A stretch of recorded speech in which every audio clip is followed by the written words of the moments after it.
Good morning, students. Today we will start chapter 2nd.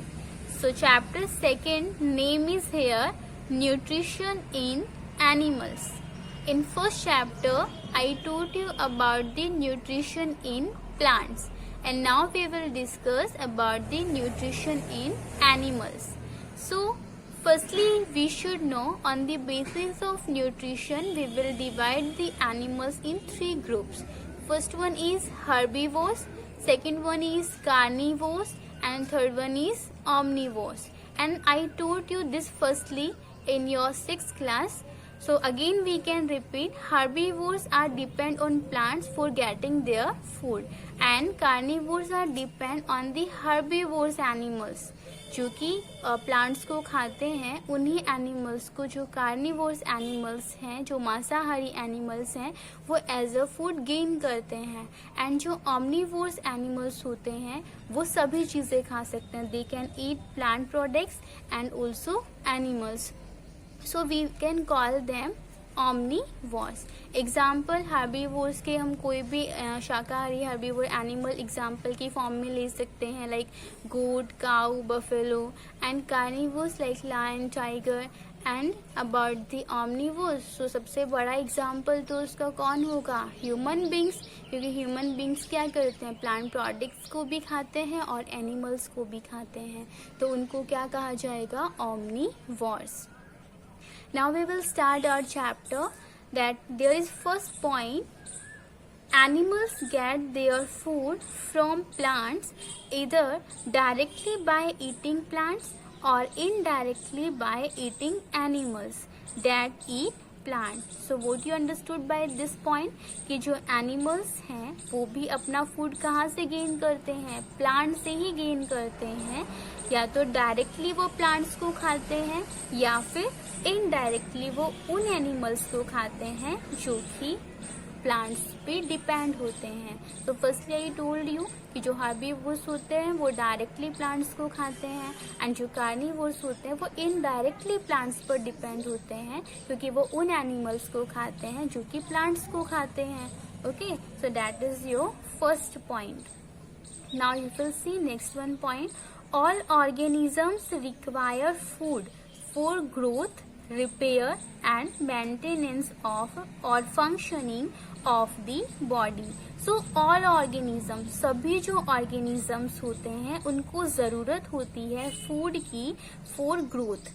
किसके लिए? Growth के लिए, डेवलपमेंट के लिए, एंड अपने जो भी डैमेज टिश्यूज हैं, सेल्स हैं, उनको रिपेयर करने के लिए, बॉडी के जितने भी फंक्शंस हैं उनको मेंटेन करने के लिए. तो इन सारी चीज़ों के लिए हमें ज़रूरत होती है फूड की. Okay, so now we will discuss about the steps of nutrition. So nutrition के कौन से स्टेप्स होते हैं? First one step is here ingestion. So what is the mean of ingestion? Firstly I will tell you about the all steps.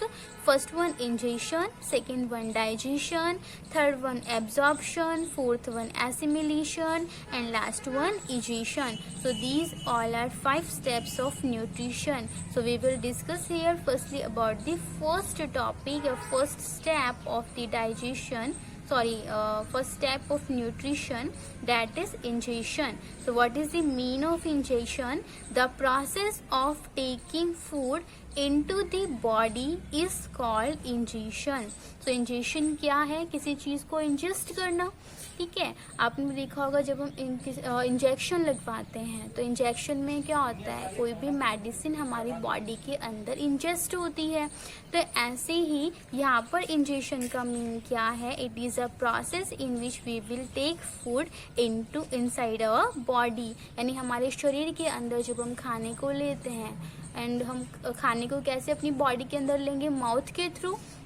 तो वही process जिसमें हमने क्या किया? खाने को अपनी बॉडी के अंदर में लिया, उसी प्रोसेस को यहाँ पर कहा जाएगा injection. Okay, now you will see your next point, your next step, that is digestion. So what is digestion? The process of conversion of complex food substances into simpler food substances is known as digestion. So digestion क्या है? एक ऐसा process है जो कि converse करता है, change करता है जो कॉम्प्लेक्स फूड सब्सटेंसेस होते हैं उनको सिंपलर फूड सब्सटेंसेस में, क्योंकि जो फूड हम बाहर से ले रहे हैं वो कैसा है? कॉम्प्लेक्स फूड है, ठीक है। उसके जो कंपोनेंट्स हैं वो बहुत कॉम्प्लेक्स हैं, उसके ग्रुप्स बहुत ही कॉम्प्लेक्स हैं।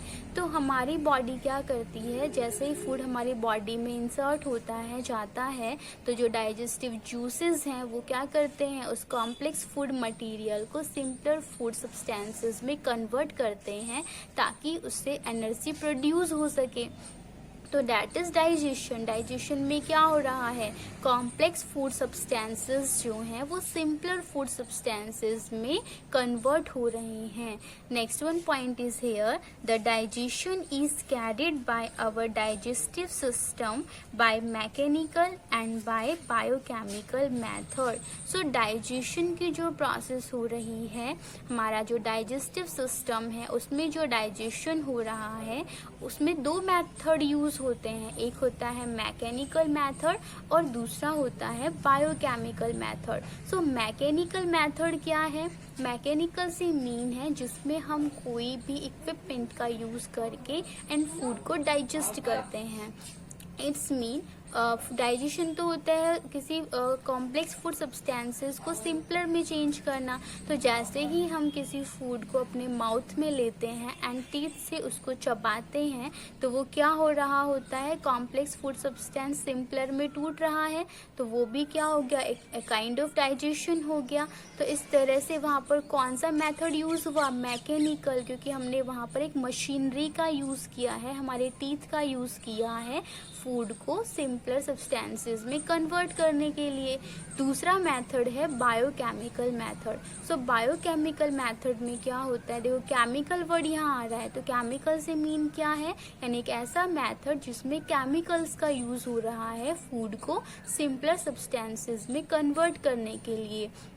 तो जैसे ही हमारा फूड इनसाइड में जाएगा, हमारे स्टमक में पहुंचेगा, तो वहाँ पर क्या होगा? डाइजेस्टिव जूसेस का सिक्रेशन होगा and digestive juice will digest the food, they will convert food in simpler substances. So that is biochemical method. Understood this digestion? Now we will discuss about the absorption. So you will see here, it is a process by which the end product of digestion pass into the blood vessels in the wall of intestine. जैसे ही हमारा food digest हो जाएगा, उस digest food का क्या होगा? फिर absorption होगा। तो वो एब्जॉर्प्शन की प्रोसेस कहाँ पर होती है? इंटेस्टाइन में होती हैं। और इंटेस्टाइन दो तरह की होती हैं, लार्ज इंटेस्टाइन होता है, स्मॉल इंटेस्टाइन होता है। तो जैसे ही हमारा फूड स्टमक से होता हुआ हमारे इंटेस्टाइन में एंटर करता है, तो हमारे इंटेस्टाइन की जो वॉल्स होती हैं, उन वॉल्स में जो हमारी ब्लड वेसल्स होती हैं वो क्या करती हैं? उस फूड मटेरियल में से जो हमारे न्यूट्रिएंट्स हैं उनको एब्जॉर्ब करना शुरू कर देती है। तो that is absorption and we will discuss this all things in detail when I will teach you about the human digestive system. Now you will see your next one step of digestion, that is assimilation. So what is assimilation? So you will see here about the assimilation.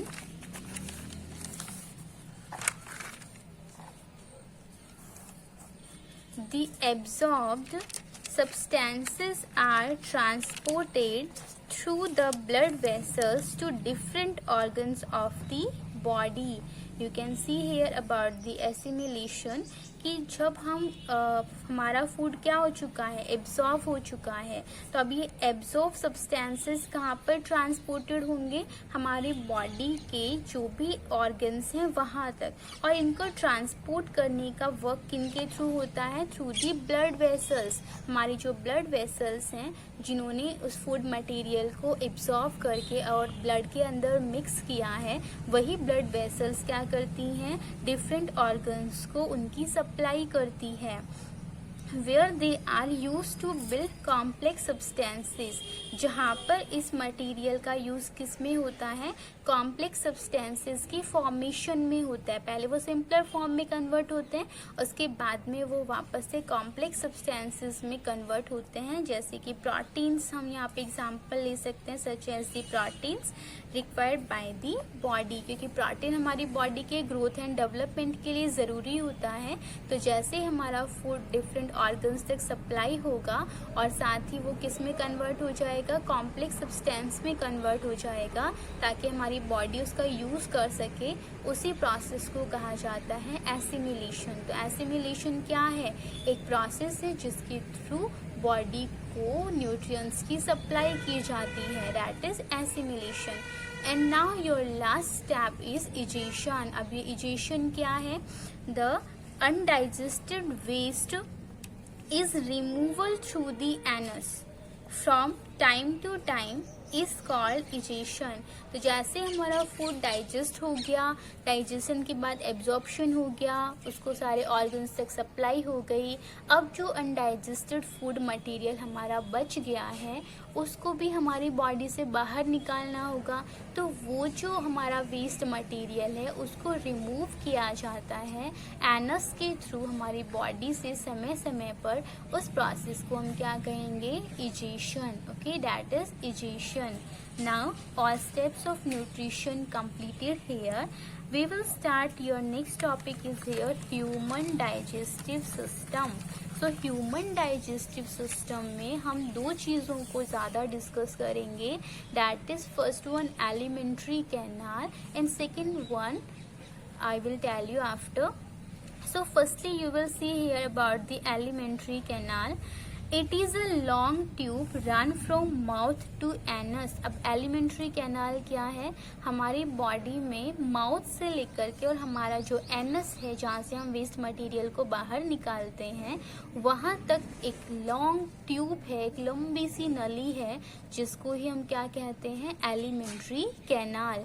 So elementary canals में कौन से parts को हम include करेंगे, कौन से compartments इसमें होंगे। So you can see here the canal can be divided into various compartments. So which one are here? First one is oral cavity, buccal cavity, mouth cavity। ये एक ही पार्ट के नेम है, एक ही कंपार्टमेंट के name है।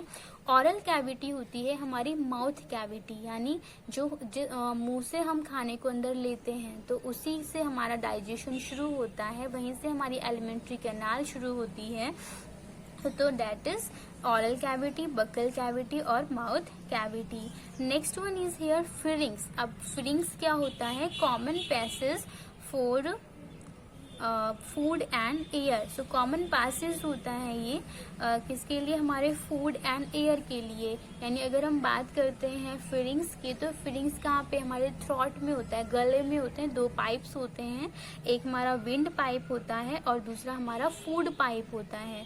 तो उनको हम क्या बोलते हैं, फिरिंग्स बोलते हैं। ओके, जैसे हमने फूड लिया माउथ के थ्रू, तो सबसे पहले कहाँ से होकर के निकलेगा, हमारे फिरिंग से होकर के निकलेगा, और फिरिंग्स में भी किस में से निकलेगा, हमारा जो फूड पाइप है वहाँ से होता हुआ।